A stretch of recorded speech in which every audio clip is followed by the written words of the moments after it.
या ऑइल सेलला थोडं पाण्याचं प्रेशर मारला तर ऑइल सेल कधीच जात नाही. मित्रांनो, फिल्टर साफ करताना एक गोष्ट लक्षात ठेवा, कारण ही चूक केला तर मित्रांनो फिल्टर बर्बाद होऊ शकतो. ट्रॅक्टरचं काम झाल्यानंतर मित्रांनो इथून एअर काढलं तर मित्रांनो ऑइल सील जाणार नाही. तर नमस्कार मित्रांनो, तर आज आपण कोळू मारत होतो, तर माझी लेफ्ट साईडची 4 व्हीलची ऑइल सील गेली आहे.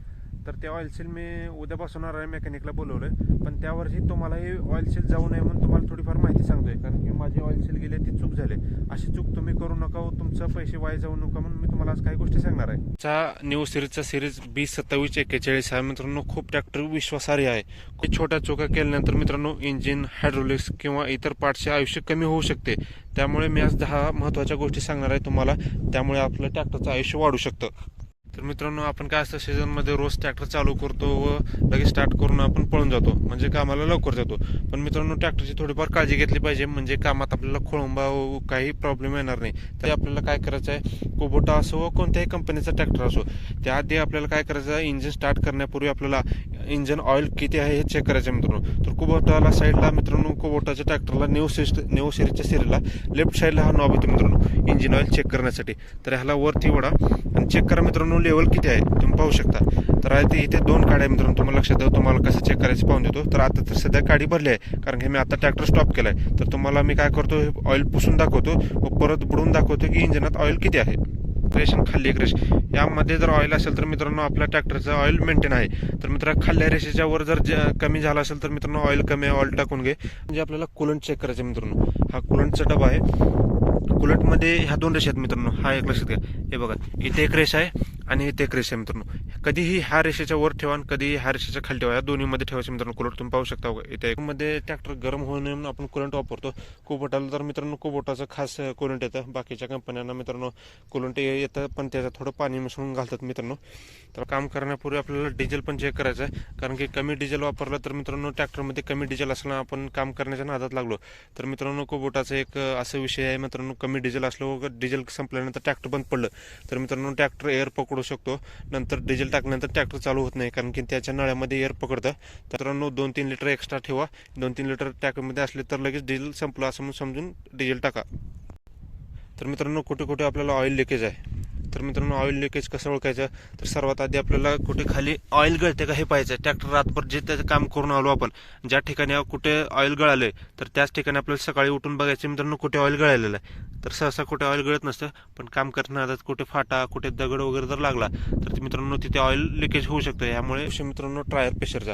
तर मित्रांनो, पाठीमागे बारका ट्रॅक्टर असतो किंवा मोठा ट्रॅक्टर असतो, तर समजा शेतकऱ्यांना किंवा ट्रॅक्टर आणि ड्रायव्हरांना माहीत असेल की पाठीमागे 75% टायरात पाणी असतं व 25% मित्रांनो हवा असते.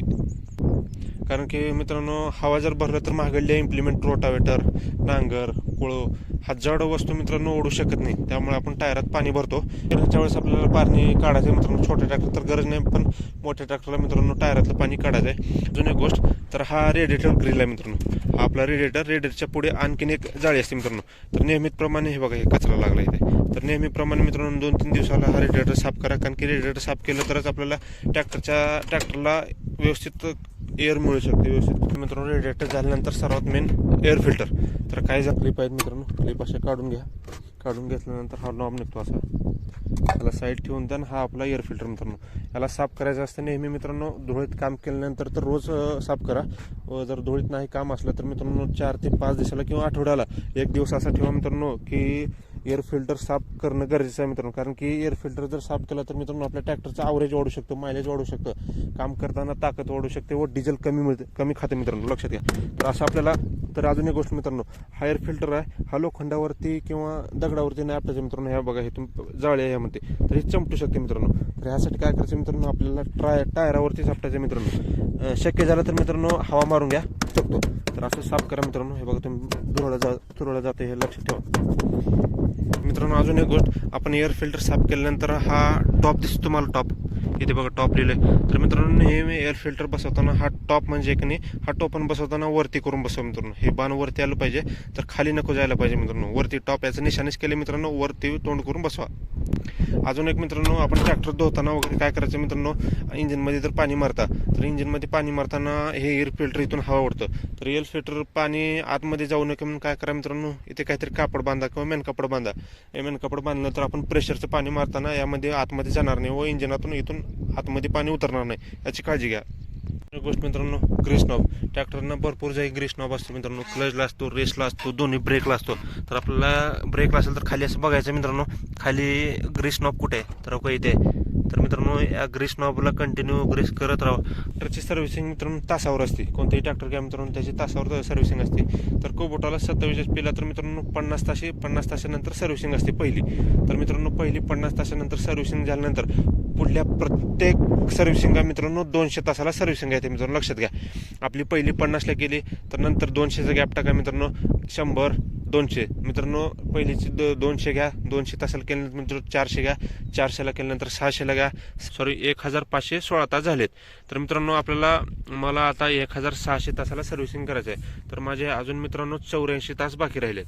तर 84 तास काम करून मी सर्व्हिसिंग करणार आहे. तर मित्रांनो सर्व्हिसिंग करताना काही गोष्टी लक्षात ठेवायच्या मित्रांनो. तर मेकॅनिक हा करतोच, पण आपल्याला देखील माहीत राहावं काही गोष्टी. तर अशा गोष्टी मित्रांनो, इंजिन ऑइल. तर इंजिन ऑइल प्रत्येक सर्व्हिसिंगला चेंज होतं हे लक्षात असू द्या.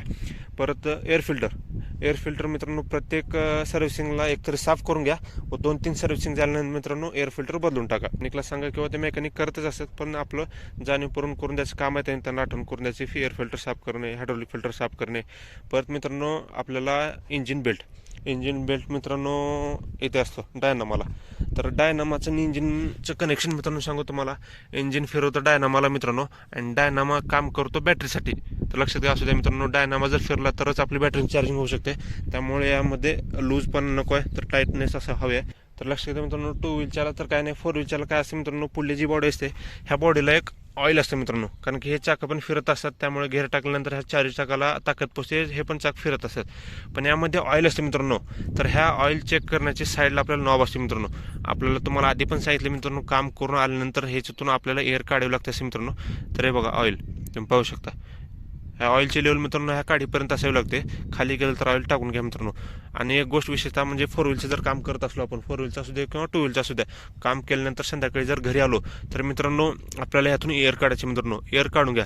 जर एअर नाही काढलं तर मित्रांनो ऑइल सील जाण्याची शक्यता असते. टॅम्टाचा असो किंवा महिंद्राचा असो, छोट्या ट्रॅक्टर जे 4 व्हील असतात तर त्याला पुढे मित्रांनो ऑइल सील असतात. लक्षात घ्या मित्रांनो, इथे ऑइल सील असतात. तर हे ऑइल सील मित्रांनो धुळीत, मातीत, चिखलात जर काम केलं तर हे ऑइल सील जाते मित्रांनो. ऑइल सील जाणे म्हणजे काय असते मित्रांनो, हे तुम्ही पाहू शकता. इथे थोडं ऑइल बाहेर आले, तर त्या साईडला ऑइल बाहेर आले तर इथे ऑइल बाहेर आले, तुम्ही पाहू शकता. हे बघा, तर हे ऑइल सील गेले मित्रांनो. तर माझी लेफ्ट साईडची ऑइल सील गेले. तर ह्याचं जाण्याचं कारण म्हणजे मित्रांनो, मी धुळीत काम केले 4-5 दिवस. तर ह्या 4-5 दिवसामुळे मित्रांनो तिथे मातीचे बारीक बारीक कण जातात. बारीक बारीक कण जाऊन मित्रांनो ते ऑइल सीलला खराब होतात व ऑइल सील घासून जाते. तर मित्रांनो ऑइल सील जाऊ नये म्हणून आपल्याला वारंवार एअर काढायची तिथली. जर एअर काढल्यानंतर ऑइल सील जात आहे तर मित्रांनो आपल्याला प्रत्येक 3 ते 4 दिवसाला आपल्याला इथे प्रेशरचं पाणी मारावं लागतं. फवारा घ्या मित्रांनो, फवारात पाणी भरा. पाणी भरून मित्रांनो ट्रॅक्टर चालू करून ट्रेनिंग पूर्ण फिरून या साईडला पूर्ण हवा मारून घ्या, पाणी मारून घ्या मित्रांनो. प्रेशरचं जर पाणी मारलं तर पाणी इथे मारायचं मित्रांनो. हे जे कट दिसतो मला इथे कट, तर या कटमध्ये मित्रांनो इथे प्रेशरचं पाणी मारून घ्या. प्रेशरचं पाणी मारल्यानंतर मित्रांनो ऑइल सील जाणार नाही लवकर. त्यासाठी म्हणजे मित्रांनो इम्प्लिमेंट उचलण्याची ताकद. तर आपण काय करतो मित्रांनो, ते कुळव आहे, कुळवावरती मी दगड ठेवले. तर मित्रांनो याची कॅपॅसिटी आपण कितीही दगड ठेवू न शकता मित्रांनो. बनायचे दगड ठेवावं लागते, रोटावेटर असो किंवा पेरणीयंत्र असो. तर याची मित्रांनो 7.5ची कॅपॅसिटी उचलण्याची आहे. तर मित्रांनो 7.5च्या वर वजन ठेवू नका. 7.5ची मर्यादा आहे मित्रांनो. 7.5च्या जर वर ठेवला तर मित्रांनो लोड कॅपॅसिटी होऊ शकते व ऑइल खराब होऊ शकतं. त्यामुळे मित्रांनो कुबोटाची अजून एक खासियत आहे, याचा टर्निंग रेडियस कमी आहे मित्रांनो. टर्निंग रेडियस म्हणजे याची फिरण्याची क्षमता. तर मित्रांनो हा जाग्यात मित्रांनो 2.1 मीटरच्या जाग्यात वळू शकतो मित्रांनो. लक्षात घ्या. तर फक्त फळबागेत, द्राक्ष बागेत, डाळिंब बागेत, आंबा बागेत कुठल्याही मशागत करताना कमी रेडियस असला तर मित्रांनो ट्रॅक्टर चालवायला व हँडल करायला सोपा जातो, कमी जागेत वळतो. पोळ मारताना टू व्हीलमध्ये काम करत नाही, तर आपल्याला फोर व्हीलचा घेर टाकावा लागतो. तर फोर व्हीलचा घर इथं आहे मित्रांनो. तर सध्या कोळ असल्यामुळे मी एंगेज केले, तर हा डिसएंगेज, परत हा एंगेज. तर मित्रांनो एंगेज केल्यानंतर पॉवर ही चारी चाकाला भेटते व ब्रेक ही चारी चाकाला लागते. मित्रांनो लक्षात घ्या, फोर व्हील टाकल्यानंतर ब्रेक ही चारी चाकाला लागतं व टायर चारही चाकं फिरतात, लक्षात घ्या. तर मित्रांनो कुबोटाचा सिगरेट सांगणार आहे. ट्रॅक्टर मित्रांनो स्विचवर एक ऑफ होतो, ते कुबोटाला एक इंजिनला एक हा पार्ट आहे. तर मित्रांनो हा पार्ट इथे असं केल्यानंतर मित्रांनो हा नॉबला नंतर मित्रांनो इंजिन बंद होऊ शकतं. तुम्हाला मी दाखवतो चालू. हा ट्रॅक्टर मित्रांनो चालू केला, तर मित्रांनो ट्रॅक्टर चालू केल्यानंतर इथून एक नॉब असतो मित्रांनो, लक्षात घ्या. तर तुम्ही पाहू शकता हा नॉब दाबल्यानंतर ट्रॅक्टर बंद होतो. तर जे काही कुबोटा वापरतात मित्रांनो, तर हा सिगरेट तुम्हाला माहीत असू द्या. कधी ट्रॅक्टर बंद होत नसलं, वायरिंगचा प्रॉब्लेम आला, स्विचचा प्रॉब्लेम असला, तर ट्रॅक्टर आपल्याला इमर्जन्सी इथून पण आपल्याला बंद करता येऊ शकतं. तर अशा काही गोष्टी आहेत मित्रांनो, ट्रॅक्टर सुखरूप ठेवण्यासाठी व ट्रॅक्टरचं आयुष्य वाढण्यासाठी दिलेल्या टिप्स मित्रांनो फॉलो करत राहा. तुमच्या 10 वर्ष ट्रॅक्टरना काहीच प्रॉब्लेम येणार नाही. तर मित्रांनो अशाच टिप्ससाठी ॲग्रोफंडा चॅनल सबस्क्राईब करा. मी असं ट्रॅक्टरची व शेतीची माहिती देत असतो. धन्यवाद.